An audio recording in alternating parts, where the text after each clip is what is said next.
Welcome back, everybody. It's Friday, July 12th, 2024. Born on this date in 1932, Otis Davis of Tuscaloosa, 1960 Olympic gold medalist in the 400 meters. Today we have state cabinet pay hikes, a death row inmate's autopsy request, and the closing of a restaurant dating back to the 50s.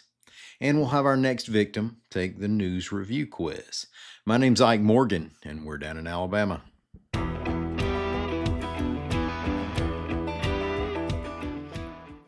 Sometimes it can pay to be a public servant. Those who stuck around for the second term of Kay Ivey's administration have seen it pay off pretty well. AL.com's Mike Kaysen reports that most of Ivey's cabinet positions have seen pay increases from 17% to 40%.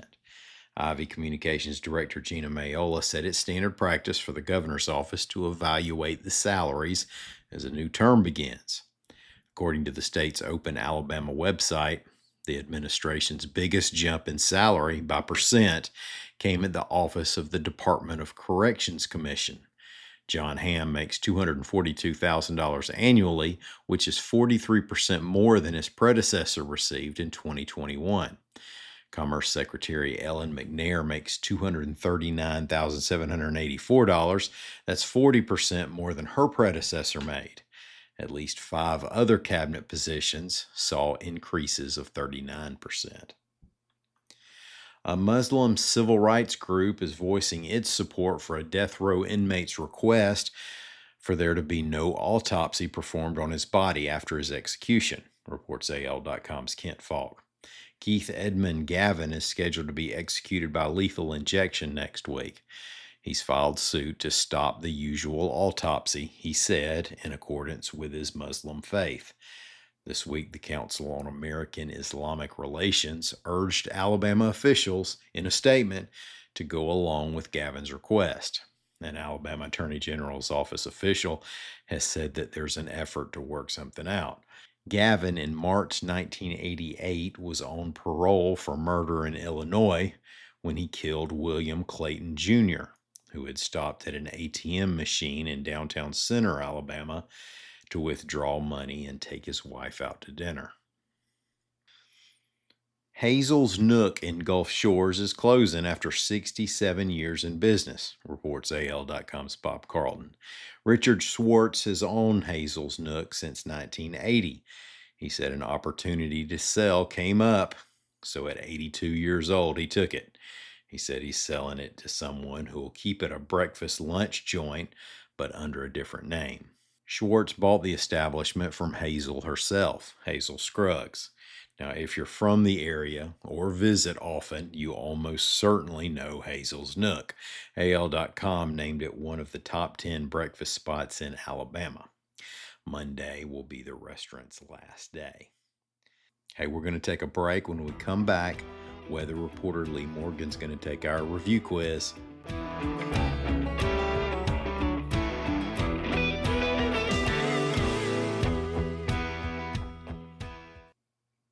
Hello, my fellow Alabamians. I want to take a quick break to talk about something that I know y'all are into because you listen to this podcast: the role of news in your daily routine. Well, starting off the day informed is a long-held practice that started with newspapers and coffee and has evolved to podcasts like this one and driving to work. But if you miss the feeling of sitting down with in-depth local reporting, consider subscribing to the Huntsville Times, Birmingham News, or Mobile Press Register digital editions. By subscribing, you'll get a new daily digital edition in an email link, or you can use an app to download the new edition every day on your smartphone or tablet. You also get exclusive access to stories written for our subscribers. Down in Alabama, listeners get your first month free by going to al.com/digital subscription/exclusive and enter the promo code DIA24. Down in Alabama 24. You get that. It's just $10 a month after that to support the reporting that changes laws and lives in our state. Thank you for your support. And now back to the podcast.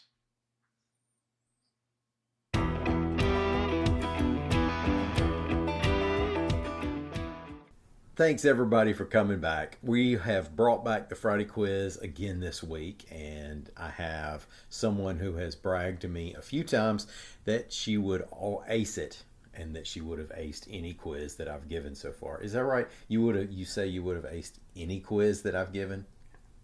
I wouldn't say I bragged about it. Oh. Just maybe mentioned it offhand.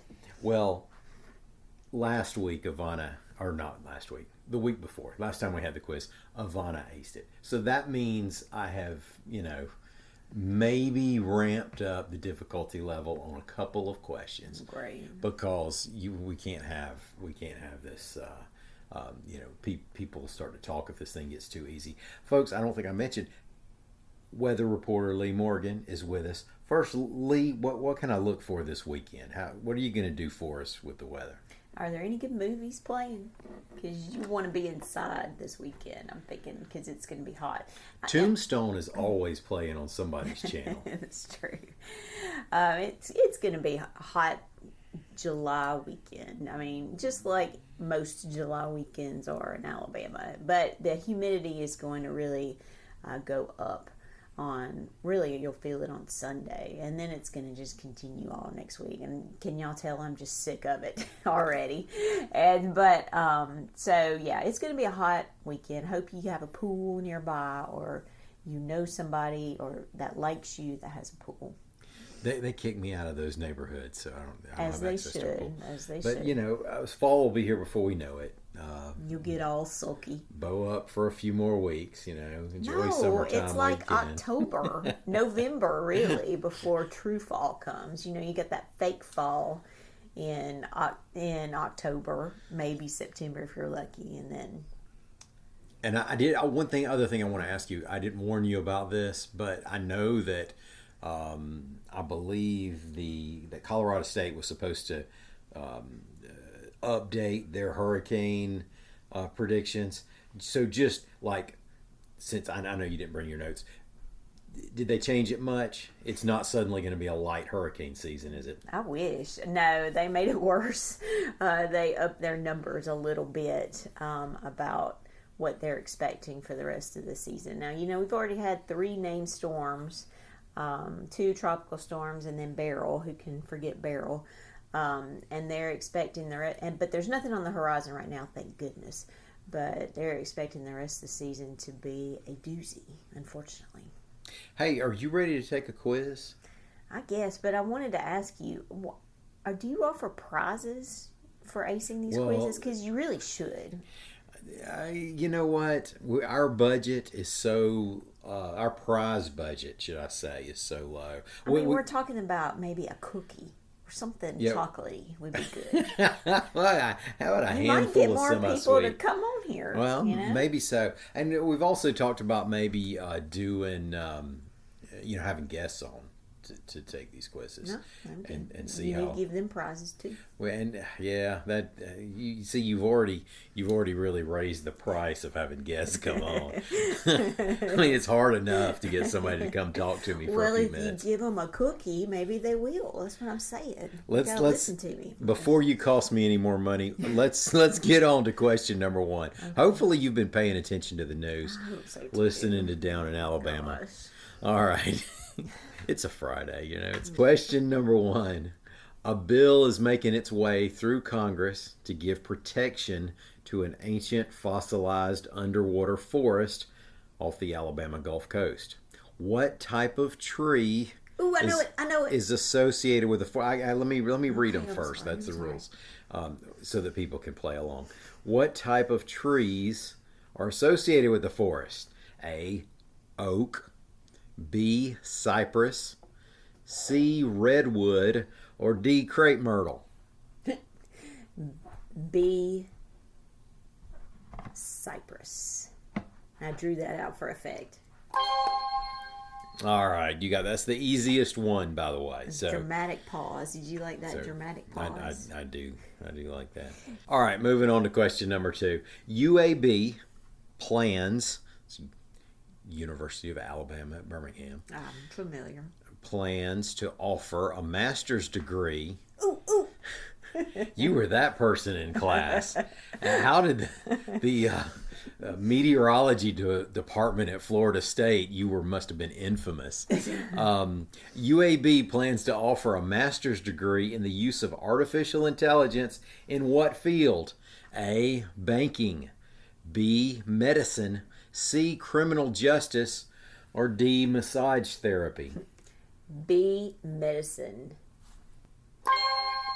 You are right. I want massage therapy to be true because I'm sure you do. That way you don't have to say a little to the left. You know, it already knows. All right, question number 3. Vending machines recently were placed in a couple of Alabama establishments. You're twitching already.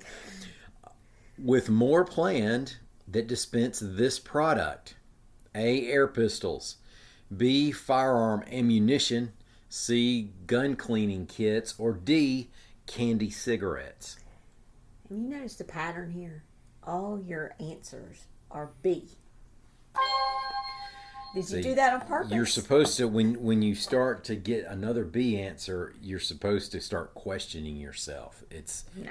That was the trick on the first 3. I am a religious, down in Alabama reader/listener. We're all religious around here. I thought you said this was going to be hard. Well, how many more we got? You know, it suddenly feels a lot easier than it did before. Let's go to number 4. Who did Senator Tommy Tuberville predict will actually be the Democratic nominee to face challenger Donald Trump in the presidential election? You know, we have an incumbent on the Democratic ticket. Would be Joe Biden, but there's a lot of controversy right now. So it was kind of a politicking thing that he was doing. So, you know, take this how you will. But let's hold him accountable. He predicted someone would be atop the ticket. Was it A, Kamala Harris, B, Robert Kennedy Jr., C, Hillary Clinton, or D, Ross Perot Jr.? I didn't know there was a Ross Perot Jr. That's not the answer. The answer is A, Kamala Harris. That's right. That's right. It's Kamala, by the way. That's what I said. Oh, okay. What did I say? I think you pronounced it like the wrestler. There's a wrestler named Kamala? Kamala, yeah. Seriously? Yeah. I didn't know. Or there used to be. Hey, yes, there is a Ross Perot Jr. Now, maybe that Kamala wrestler will run for president. That's not a bad idea at this point. There is a Ross Perot Jr., but I want to go ahead and say for the record, I'm not sure what political party he ascribes to. So, you know, I'm not like lumping him in with Democrats. I just thought that was a funny guess that we could have.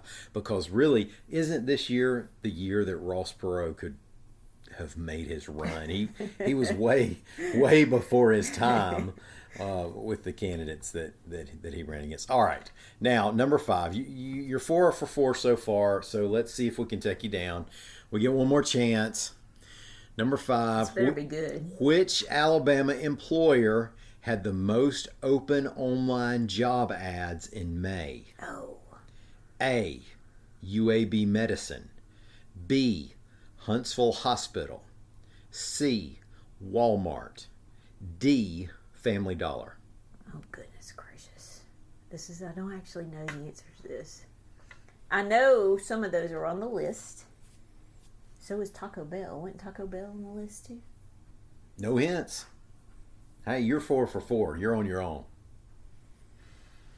Oh boy. Do you have you need little music for like Jeopardy when the contestant is debating the answer. Don't touch that bad button yet, please. We actually need the music that they try to run the actors off the stage during the Oscars.